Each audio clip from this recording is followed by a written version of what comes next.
that was our first Thursday. That's about all I'm going to say about that.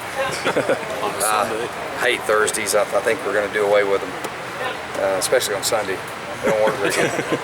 But it's the first day we kind of take the pads off trying to do it, so we might try to modify that a little bit. Maybe wear our pads instead of not wearing pads. But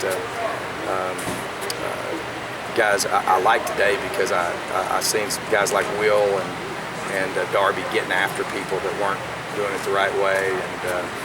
But it was not a very good Thursday. It was our first go at it, which is we're trying to simulate a game script and all the different situations and the volume of what we have to cover, from hands team to must onside to punt safe, field goal safe, field goal block, PAT block. There's a lot of things to cover in a little less than 2 hours. So we've got, how many days is it, 10 now?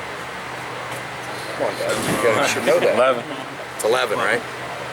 10 or 11, which one is it? 8 more practices. 11. 8 more practices? No, we ain't got 8 more practices. We got 2 more Tuesdays, 2 more Wednesdays, and 2 more Thursdays when we play. Then we got a Friday, right? No weekend? No practices on the weekend? I don't know.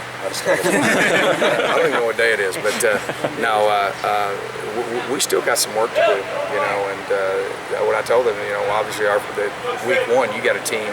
I used to sit there. That's where I come from. I can remember playing those teams, playing Oklahoma when I was at Tulsa, and playing Notre Dame when I was at Tulsa, and that was it, man. That was the ultimate deal. And we had fake punts, we had fake field goals, so obviously we're working all that. We're working, you know, fake field goals, fake punts, all that type of stuff. Surprise onside. You got to work all that stuff because, you know, they don't have anything to lose. They make their entire season to come in here and to beat a Pac-12 team, and they're pretty good at doing it. They've done it quite often. So, you know, our guys, each day you're getting better, you're getting worse, and we maybe got a little bit better today, not a lot. So we got to do a better job of organizing. So it was the first run at it. We got to get better. Questions? I think some of that's just the fact that we're nearly 3 weeks into this, and the extra week. Yeah, I think too. I think one of the things that's frustrating is that I wish that you could not graduate anybody. You know, you could just keep them, because all the stuff I went through last year, you really don't want to go back and do again.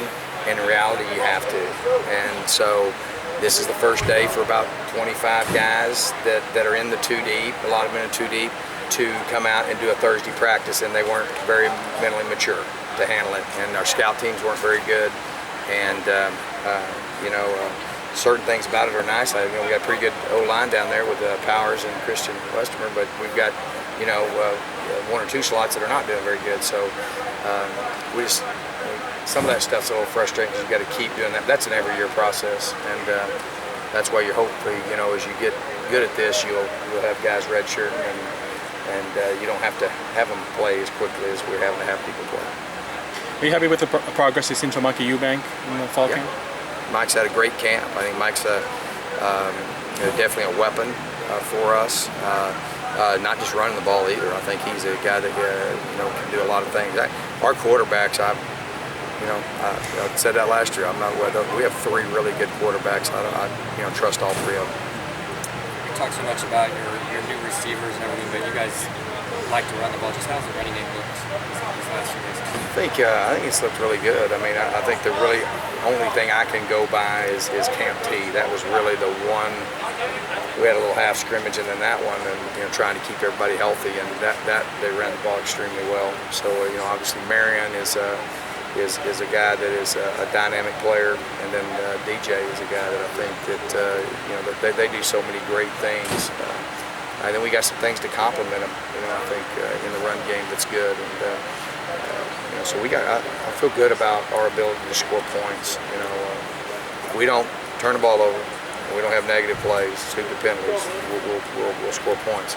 I'm just really worried about, I see a lot of penalties from a lot of guys that haven't been in the system. And you got to be disciplined. We had 4 offsides penalties on defense today. 4 offside on defense. And we had 4 the entire season last year. But obviously you got new guys, you know, and they're, you know, you can't go on the snap count. You got to key the ball. And that's guys in the depth that are doing that. But you know, you can't have those things. You can't have penalties. You got to have clear objectives on what you're doing. So we got some work to do. I do feel good about the overall speed of our team, and we should be markedly better in the kicking game. Can you talk about the guest speaker that you guys had yesterday?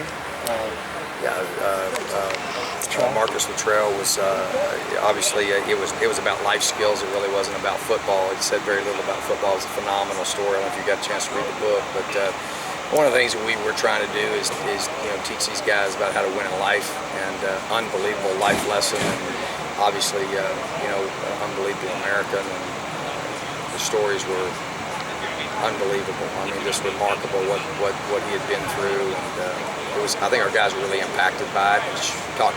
He talked a lot about teamwork, about how important it was to depend on the person next to you, and he talked about mental toughness a lot, and it was at a level that's way beyond what these guys think about. But I think our guys were pretty captivated, and it was an incredible opportunity. Really appreciate Joe providing that for us. He comes down, he provides a meal for us.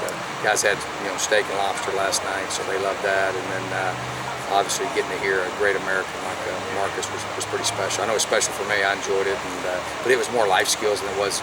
Didn't have really much to do about football, but there was a lot of things about teamwork and about putting the team first, putting the unit first, and just how their code that they go by that's pretty amazing. But it was incredible.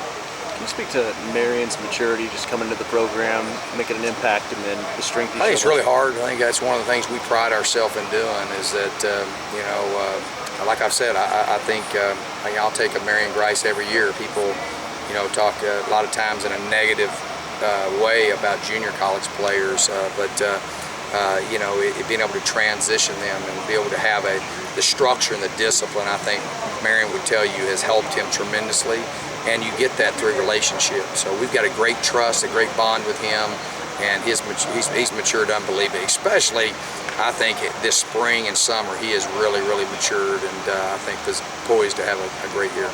Darby and